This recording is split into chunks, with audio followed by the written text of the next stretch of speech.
তুমি আমাকে স্বামী হিসেবে পেয়ে খুশি তো? হ্যাঁ হ্যাঁ খুশি। আমার বাড়িতে তেমন কেউ নেই, মা আর একটা ছোট্ট বোন। ও হয়তো তোমার সঙ্গে একটু দুষ্টুমি করবে, তুমি কিছু মনে করো না। হ্যাঁ না না ঠিক আছে। আরে পল্লবী, জানালাটা মারা হয়নি গো। ঠিক আছে আমি মেরে দিচ্ছি।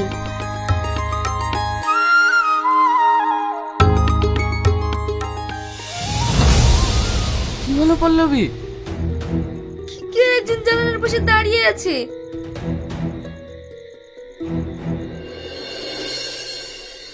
কে কে ওখানে? তুমি? তুমি ওকে চেনো নাকি? হ্যাঁ আমাদের গ্রামের বাড়ি। তুমি ওখানে কি করছো? ভেতরে এসো।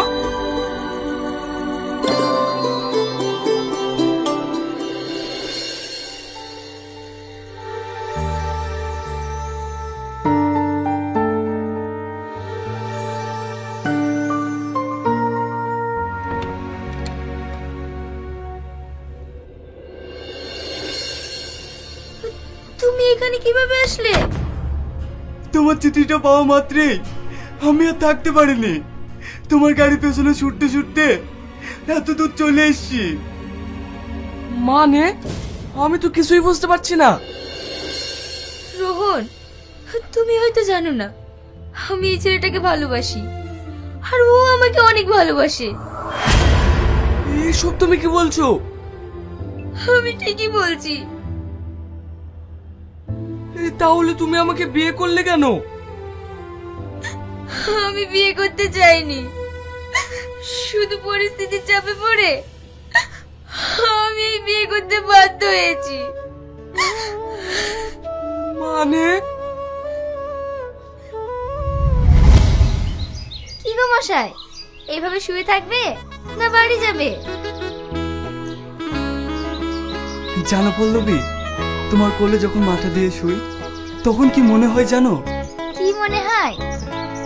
মনে হয় পৃথিবীর সমস্ত সুখ যেন আমি পেয়ে গেছি, তাই তো তোমাকে ছেড়ে যেতে ইচ্ছা করে না। আচ্ছা ইয়াসিন, তুমি আমাকে কখনো ছেড়ে চলে যাবে না তো? হেই পাগলি, তুমি জানো না আমি তোমাকে কতটা ভালোবাসি। তোমাকে ছেড়ে আমি কখনো থাকতে পারবো না।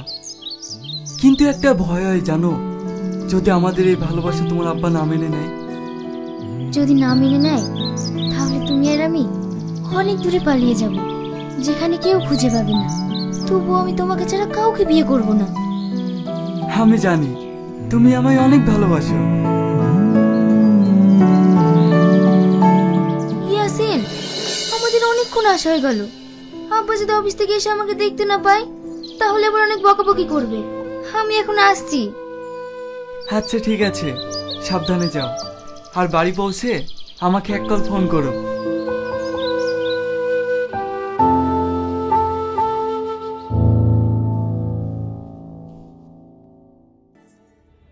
রামেশা, পল্লবীর জন্য একটা ছেলে দেখেছি। ওরা খুবই ভালো এবং ওরা অনেক বড় লোক। পল্লবীর যদি ওখানে বিয়ে হয় পল্লবী অনেক সুখে থাকবে। বাহ, তাহলে তো খুব ভালো হয়।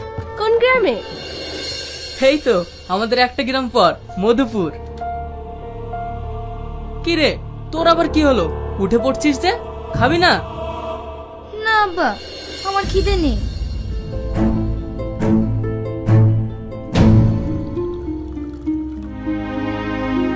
এত বড় মেয়ে হয়ে গেছে, ওর খাওয়া দেখিছো? কখন যে কি করে কিচ্ছু বোঝা যায় না।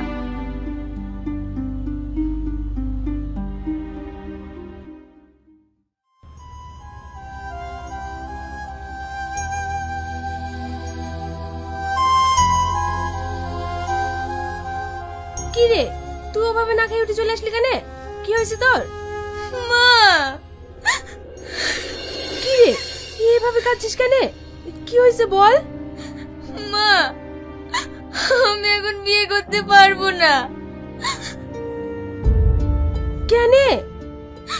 মা, আমি একটা ছেলেকে ভালোবাসি। What is the best time to upload video on YouTube? क्या टाइमिंग रियली मैटर भी करती है या नहीं? अगर नहीं तो फिर मैं और डिकोडिंग वाटी जैसे बड़े क्रिएटर अपनी वीडियोस को 6 और 8 PM पर ही क्यों अपलोड करते हैं? और सबसे मेन क्वेश्चन के जो न्यू क्रिएटर होते हैं जिनके पास न्यू चैनल होता है, तो उनके लिए परफेक्ट टाइमिंग कौन सी होगी? सो इस वीडियो में मैं इन सारी चीजों को डीपली क्लियर करने वाला हूँ, जिनको फॉलो करके जहाँ तुम्हारे वीडियोस पर 20 से 50 व्यूज आते थे, इसके बाद मैं 99% श्योर हूँ कि तुम्हारी व्यूज और इम्प्रेशन में तुम्हें काफी डिफरेंट दिखेगा। और इस वीडियो के लास्ट में मैं तुम्हें एक सीक्रेट टिप भी दूंगा जिसके थ्रू लिटरली मैंने अपने चैनल को भी ग्रो किया। नाउ बिना टाइम वेस्ट किए वीडियो को स्टार्ट करते हैं। फर्स्ट ऑफ ऑल, अगर तुम्हें लगता है कि यूट्यूब एक वीडियो को ऐसे ही रैंडम ऑडियंस तक रिकमेंड करता है और फिर व्यूज और इम्प्रेशन बढ़ जाते हैं एंड वीडियोस वायरल हो जाती है, तो ये तुम्हारा सबसे बड़ा मिसकंसेप्शन है। यूट्यूब किसी भी वीडियोस को ऐसे रैंडमली रिकमेंड नहीं करता, बल्कि जब तुम वीडियो को अपलोड करते हो तो एक ये सिस्टम और कुछ चीजों के थ्रू ये डिसाइड होता है कि तुम्हारी किस वीडियो को प्रमोट करना है और किस वीडियो को इग्नोर। एंड इसी वजह से चैनल्स की कुछ वीडियोस पर ज्यादा व्यूज आते हैं और कुछ वीडियोस पर कम। यूट्यूब तुम्हारे किसी भी वीडियोस को ऐसे ही प्रमोट या इग्नोर नहीं करता, बल्कि जब तुम वीडियो को पब्लिक करते हो तो उसके बाद सबसे पहले वीडियो तुम्हारे सब्सक्राइबर को रिकमेंड होती है। अगर वहाँ से रिस्पॉन्स अच्छा मिलता है, इट्स मीन के लाइक, कमेंट और वीडियो का वॉच टाइम अच्छा परफॉर्म करता है, तो तुम्हारी वीडियो को तब जाके ज्यादा ऑडियंस तक रिकमेंड किया जाता है। हाँ, अगर तुम्हारी वीडियोस फर्स्ट 3 to 4 आवर्स में अच्छा परफॉर्म नहीं कर पाती, तो बहुत ज्यादा चांसेस है कि यूट्यूब तुम्हारी वीडियो को पुश करना स्लो या स्टॉप भी कर सकता है। बट ये 100% श्योर नहीं है कि तुम्हारी वीडियो 3 to 4 आवर्स में रैंक करेगी, तो उसके बाद ही तुम्हारी वीडियोस वायरल होंगी। और सबसे मेन पॉइंट कि सारे काम तभी होंगे जब तुम्हें परफेक्ट टाइमिंग का पता होगा, क्योंकि जब तुम वीडियो को रॉन्ग टाइम पर अपलोड करोगे, जब तुम्हारी ऑडियंस एक्टिव ही नहीं होगी, तो यूट्यूब तुम्हारी वीडियो को 3 to 4 आवर्स के बाद पुश ही नहीं करेगा। मतलब टाइमिंग बहुत मैटर करती है, और नहीं भी करती ये मैं तुम्हें लास्ट में बताऊंगा। अब सबसे मेन पॉइंट जिसके थ्रू तुमने इस वीडियो पर क्लिक किया है कि बेस्ट अपलोडिंग टाइम क्या है। यूट्यूब पर 1 बिलियन आवर का कंटेंट डेली देखा जाता है, सो इट्स मीन के तुम्हारे पास ऑडियंस की कमी नहीं, बट हर ऑडियंस का एक्टिव टाइम डिफरेंट होता है। इसलिए तुम्हें बेस्ट अपलोडिंग टाइम अपनी ऑडियंस के बेस पर ही समझना होगी। फॉर एग्जाम्पल, अगर तुम किसी भी कंट्री के ऑडियंस को टारगेट कर रहे हो, तो सबसे पहले उस कंट्री की यूट्यूब टाइम और फ्री टाइम पर रिसर्च करो कि उस कंट्री में लोग किस टाइम पर ज्यादा फ्री रहते हैं और किस टाइम पर यूट्यूब ज्यादा यूज करते हैं। और ये सारा रिसर्च तुम गूगल के थ्रू काफी इजीली कर सकते हो, जस्ट तुम्हें सर्च करना। अगर तुम international audience like foreign country के ऑडियंस को टारगेट कर रहे हो, तो ट्राई टू अपलोडिंग बिटवीन 2 से 4 GMT, क्योंकि ये टाइम मल्टीपल टाइम जोन के लिए परफेक्ट बैलेंस है और इस टाइम पर तुम्हारे व्यूज भी काफी अच्छे आएंगे। नाउ अब बात करते हैं कि किसी स्पेसिफिक ऑडियंस लाइक किसी भी ऑडियंस के लिए परफेक्ट अपलोडिंग टाइम कैसे सिलेक्ट करें। फर्स्ट ऑफ ऑल, अगर तुम्हें यूट्यूब के रिलेटेड किसी भी चीज में कंफ्यूजन हो, तो सबसे पहले ये देखो कि यूट्यूब खुद उस चीज के बारे में क्या कहता है। अगर तुम वाइड स्टूडियो ओपन करो एंड एनालिटिक्स पे जाओ, ऑडियंस टैब पे क्लिक करो, तो तुम्हारे सामने ये ग्राफ शो होगा जो कि बेसिकली डिफाइन करता है कि तुम्हारी परफेक्ट अपलोडिंग टाइम क्या है। इस ग्राफ में जितने ब्लॉग्स ज्यादा ब्राइट होंगे, तो इट्स मीन कि तुम्हारी परफेक्ट टाइमिंग यही है। और इस टाइम पर अगर तुम अपलोड करोगे, तो तुम्हारी मैक्सिमम ऑडियंस एक्टिव होगी एंड तुम्हारी वीडियोस पर ज्यादा व्यूज आएंगे और इसके बाद तुम्हारी वीडियोस अच्छा परफॉर्म करेंगी। अब यहाँ एक प्रॉब्लम है कि मैक्सिमम ऑडियंस के पास ये ग्राफ शो ही नहीं होता। लाइक जिनके पास न्यू चैनल है एंड जिनका चैनल डेड हो चुका है, उनके पास तो ये ग्राफ बिल्कुल ही शो नहीं होता। और ये ग्राफ तब शो होता है जब तुम्हारे चैनल पर लास्ट 30 डेज में 5 to 6 के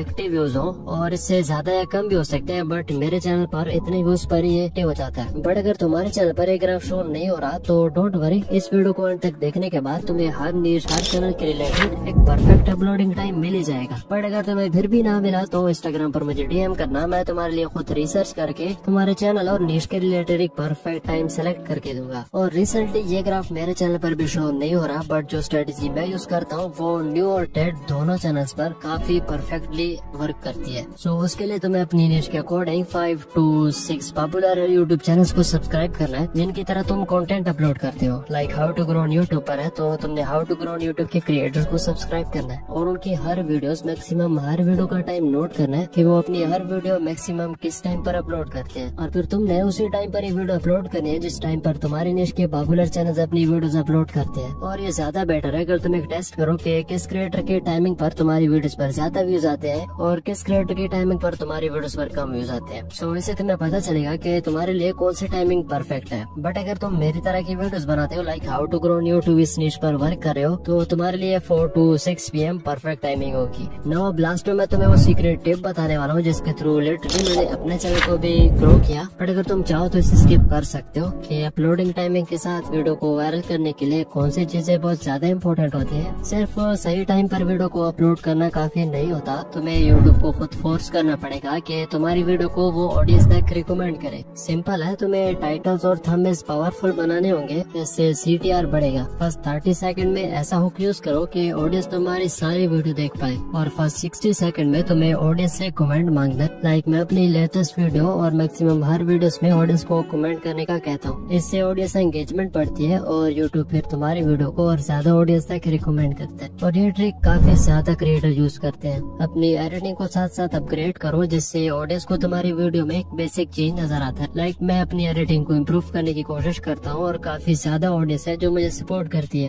अगर तुमने इस वीडियो में सारे स्टेप्स को फॉलो किया तो तुम्हारे पास एक परफेक्ट टाइम तो जरूर होगा, और हर चैनल हर निश के रिलेटेड तुम्हें एक परफेक्ट टाइम मिल ही जाएगा। बट मैं लास्ट में फिर कह रहा हूँ, अगर तुम्हें एक परफेक्ट टाइम नहीं मिलता इस वीडियो को एंड तक देखने के बाद, तो तुम मुझे इंस्टाग्राम पर DM कर सकते हो, और वहाँ मैं तुम्हारे लिए खुद रिसर्च करके तुम्हारे चैनल के लिए एक परफेक्ट टाइम सेलेक्ट करके दूंगा। और अब लास्ट में ये कमेंट करके जरूर बताना कि पहले तुम अपनी वीडियोस को किस टाइम पर अपलोड करते थे।